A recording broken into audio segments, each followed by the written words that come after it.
पुरुषोत्तमम। आज एक पावन दिन छठ पूजा का।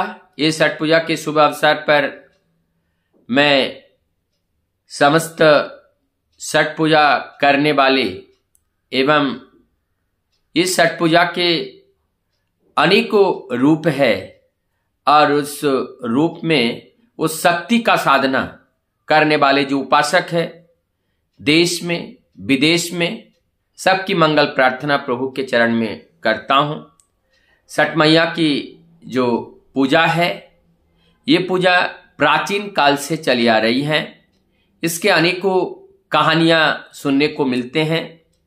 माँ सीता के द्वारा छठ पूजा किए जाने का भी एक कहानी सुनने को मिलते हैं। ऐसे अनेकों कहानियां हैं जिसमें छठ मैया की पूजा और उस शक्ति की आराधना की जाती है। यहां पे इस मूल बात को समझना पड़ेगा कि समस्त विश्व को बांधने के लिए ये पूजा का व्यवस्थाएं विधान दिया गया है। जैसे अभी अभी हम लोगों ने दीपावली के रूप में, जिसमें माँ लक्ष्मी का, माँ काली का अलग अलग क्षेत्र में, कहीं पर माँ लक्ष्मी की पूजा की गई, कहीं पर माँ काली की पूजा की गई। उससे पहले धनतेरस भगवान धन्वंतरी की पूजा की गई। अब उसके बाद फिर अलग अलग तरह का ये पूजा पार्वण की जाती है। इसके मूल में क्या है? मूल में है उस शक्ति का आराधना करना, शक्ति का उपासना करना। और शक्ति के बिना ये गाड़ी चल ही नहीं सकती है, शक्ति के बिना हम कुछ कर ही नहीं सकते हैं। तो आज आते हैं इस मूल बात पर छठ पूजा के लिए। ये सबसे ज्यादा हमारे बिहार में रहने वाले जो लोग हैं, उन लोगों के द्वारा इस पूजा ज्यादातर किए जाते हैं। लेकिन आज तो अधिकांश लोग भारतवर्ष के विभिन्न प्रांत में ये पूजा होते हुए देखने को मिलता है।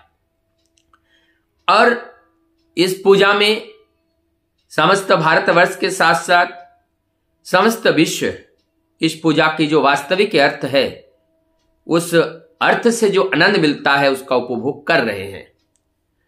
वास्तव में इसमें कई सारे पहलू हैं। शरीर, मन, मस्तिष्क, बुद्धि, चेतना का शुद्धिकरण का ये त्योहार है। इस त्योहार में ये सारी चीज शुद्धि हो जाती है, जिसमें हमारा कर्मयज्ञ और सुंदर हो उठता है। इसीलिए ये कोई साधारण नहीं, कई सारे पर्वों के बीच से छठ पूजा मनाया जाता है। और इस छठ पूजा के माध्यम से वसुधैव कुटुंबकम का जो बात कही गई है, इसको परिपूर्ण करने का रास्ता प्रशस्त होता है। परिवार में एक नव चेतना, नव खुशहाली आती है। एकजुटता का भाव उदय होता है।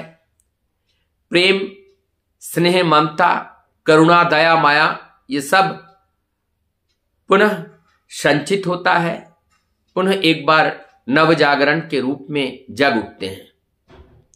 इसलिए ये छठ पूजा का बहुत ही महत्व है।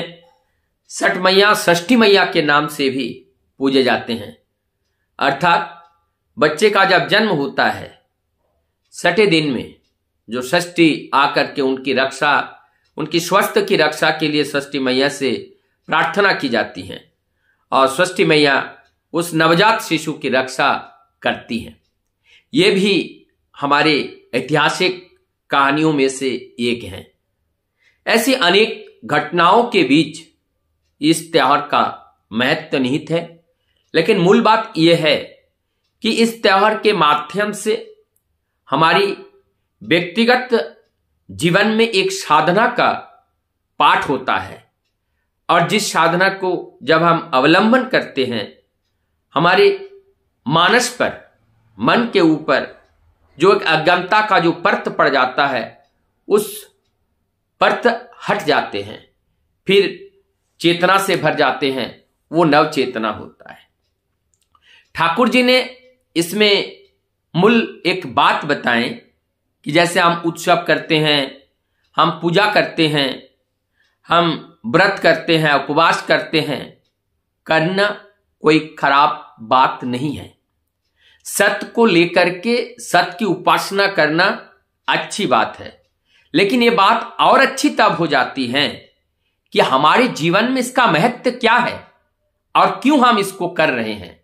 जब उसको तत्वत स्थिति को हम समझ जाते हैं, उसकी तात्विक अर्थ को जब हम समझ जाते हैं, तो वो और महत्व उसका और बढ़ जाता है, निष्ठा और बढ़ जाती है, भक्ति और गहरा हो जाता है।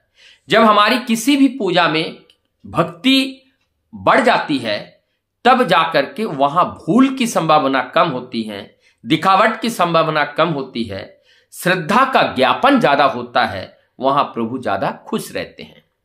तो आज इस पावन पर्व पर हम सभी लोग ये व्रत लेंगे कि हम छठ मैया में जो के अवसर पर जो सूर्य का अर्घ्य देते हैं, सूर्य में जो शक्ति है, जो प्रकाश है, उस प्रकाश को लेकर के हमारे अंदर, हमारे बाहर का जो अज्ञानता रूपी अंधकार है, उस सब को दूर करके हम पुनः एक बार प्रकाशित होकर के, ज्ञानवान होकर के, सत्य और मिथ्या को पहचानते हुए, नित्य और अनित्य को पहचानते हुए हम अपने जीवन गंगा को आगे बढ़ाने का प्रयास करेंगे और व्रत लेंगे कि हम परिवार के आसपास के सगे संबंधियों एवं सब जगह एक सेवा की भावना से, परोपकार की भावना से हम व्रती होंगे।